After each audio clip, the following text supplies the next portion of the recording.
E aí, pessoal, tudo bem com vocês? Bom dia, boa tarde, boa noite. Não sei se vocês vão estar vendo isso. Estamos aqui no feriadão, né? Feriadão de aula do cursinho. E hoje a gente vai ter mais uma aula aí, que é a aulinha de relevos, né? Então, deixa eu apresentar para vocês aqui.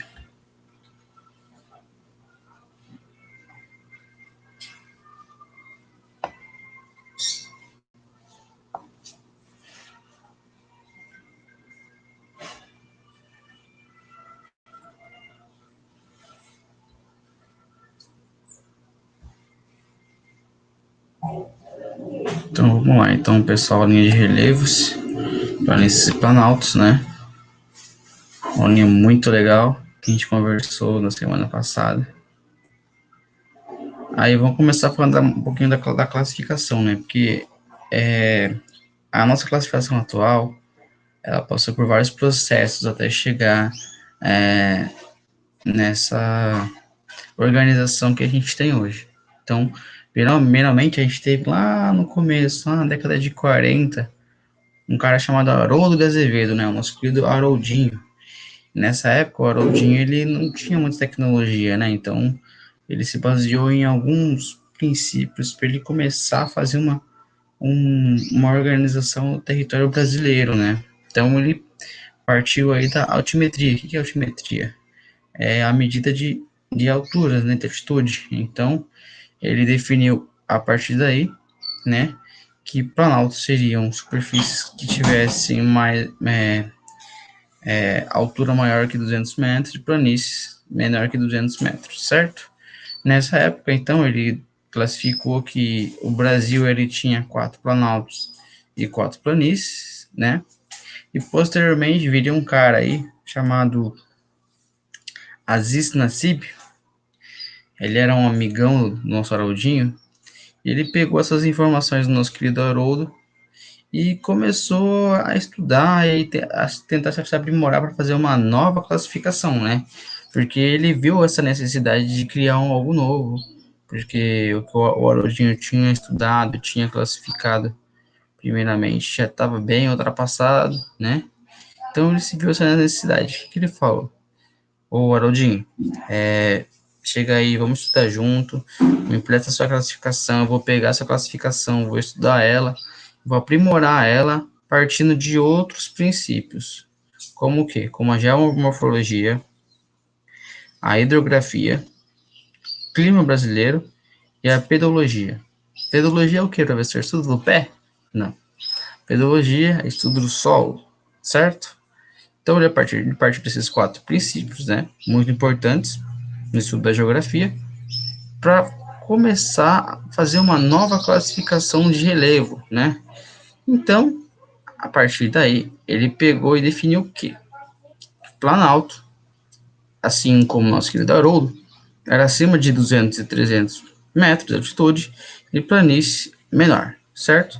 Só que dessa vez, ele colocou mais uma observação. Ele colocou que no Planalto a gente vai encontrar, vai ser mais facilmente encontrado, né? A erosão do que uma sedimentação. E na planície, a gente vai encontrar maior sedimentação do que a erosão, certo? Então, aqui, ele definiu que o nosso querido Brasil brasileiro, nosso Neymar, tinha exatamente 10 relevos, né? 5 planaltos e 5 planícies. Belezinha? Então, a gente já teve aí a classificação do nosso Haroldinho, aí, posteriormente, na década de 60, a gente teve o nosso Assis, né? E chegando aqui nos anos 90, 80, final dos anos 80, a gente vai ter o nosso querido Jurandir Ross, o Ross, né?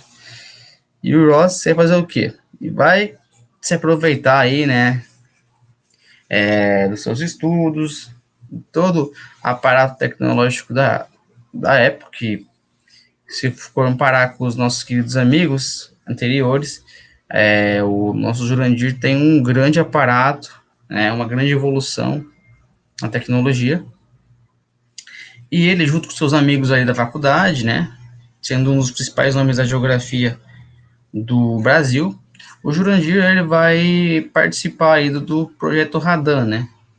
projeto Radan, que foi um projeto em que pesquisadores eles foram começar a visualizar a Amazônia a partir de satélites, imagens de satélites. Só que o nosso querido Ross, ele falou assim, por que a gente não pega essas imagens, né, e a gente começa a observar outros fenômenos, como a geomorfologia, como o clima, como a hidrografia, as bacias, né? E por que só a Amazônia? Vamos estender por isso para o resto do Brasil. E foi dessa maneira que ele conseguiu aí juntar todas essas informações para criar aí uma nova classificação do relevo brasileiro. Beleza? Então, dessa forma, ele definiu aí que o Brasil tinha exatamente 28 relevos, né? Com um novo adendo. Dessa maneira, ele encontrou que o Brasil tinha 11 planaltos, que são superfícies maiores que 200 metros, onde a gente vai encontrar mais erosão do que sedimentação, certo? Ele encontrou 6 planícies, né? Como eu já falei, menores que 200 metros, e onde a gente vai encontrar maiores sedimentos do que erosões. E um novo adendo, aqui ele vai encontrar as depressões, né? Coisas que nossos queridos amigos lá atrás ainda não tinham encontrado.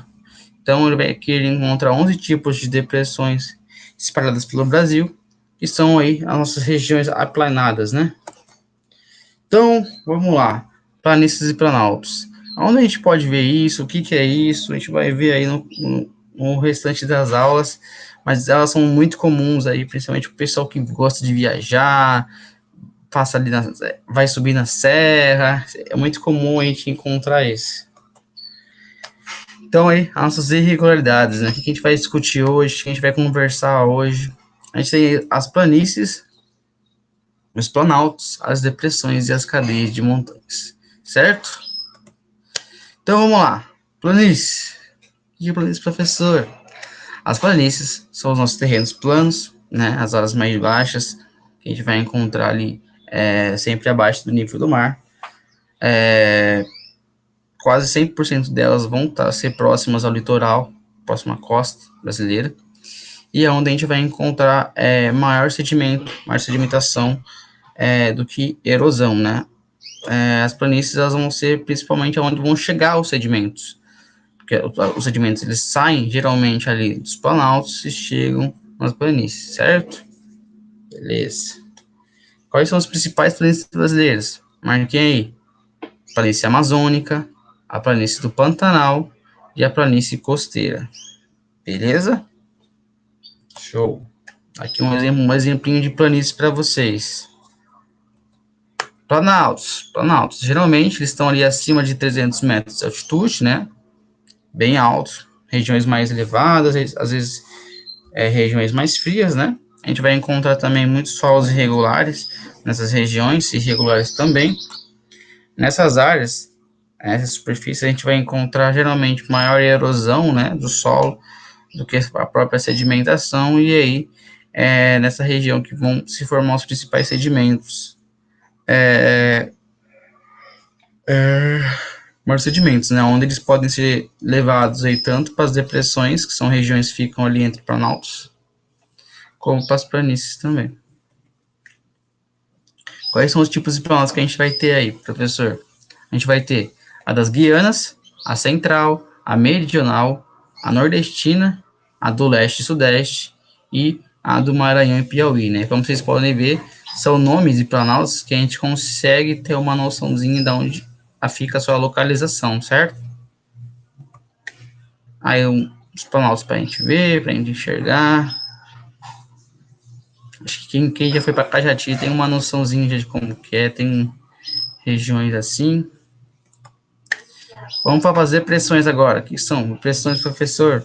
São áreas rebaixadas, são áreas aplanadas, né? Podendo ser planas ou convexas também. A gente vai encontrar muito intemperismo e erosão nesses lugares, né? Por decorrer disso, são regiões que vão sofrer muitos desgastes, né? São regiões onde a gente vai ter um solo bem antigo também. E suas depressões elas vão ser classificadas como relativas e absolutas, certo? Então, vamos ver o que são essas depressões relativas e absolutas. Dois exemplos aí de depressões seriam as bacias sedimentares e crateras de vulcões. Então, as relativas.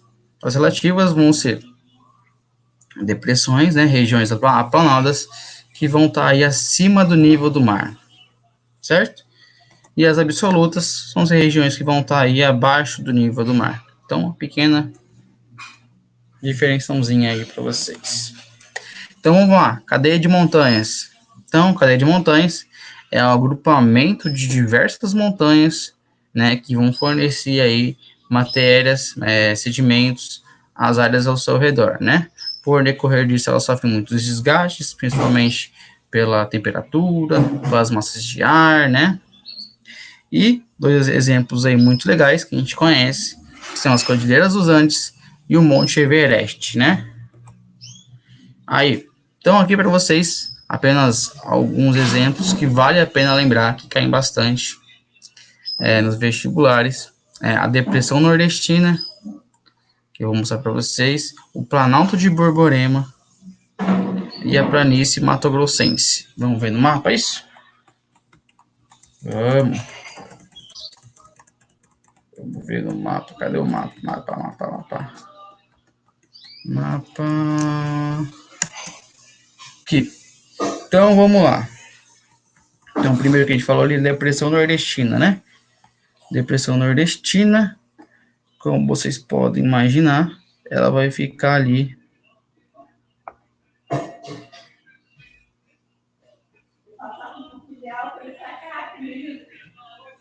aqui nessa região nordeste, certo? A Planalto de Borborema, pessoal, Planalto de Borborema, ele vai ficar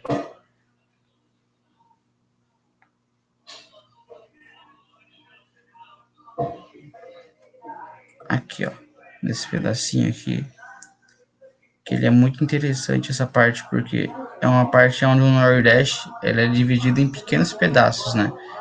Porque aqui na costa, que é uma região realmente relativamente menos quente do que aqui, que seria o sertão nordestino, a gente vai ter uma planície, que é a planície dos tabuleiros litorâneos, né?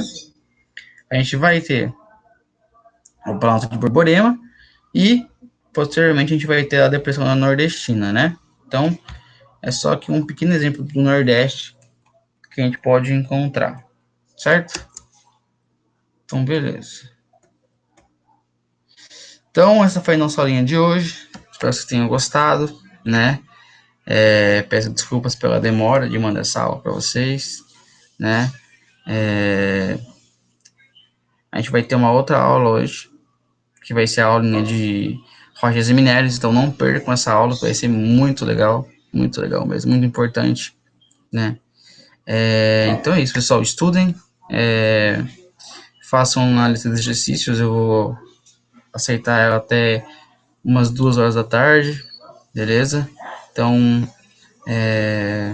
dúvidas podem me chamar por aqui, podem comentar o vídeo, dê like, se inscreva, manda para seus amigos aí, e assistam as outras aulas também, que são muito interessantes.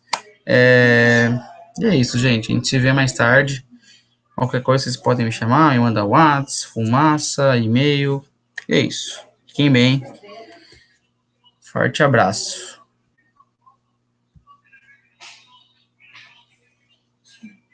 É nóis.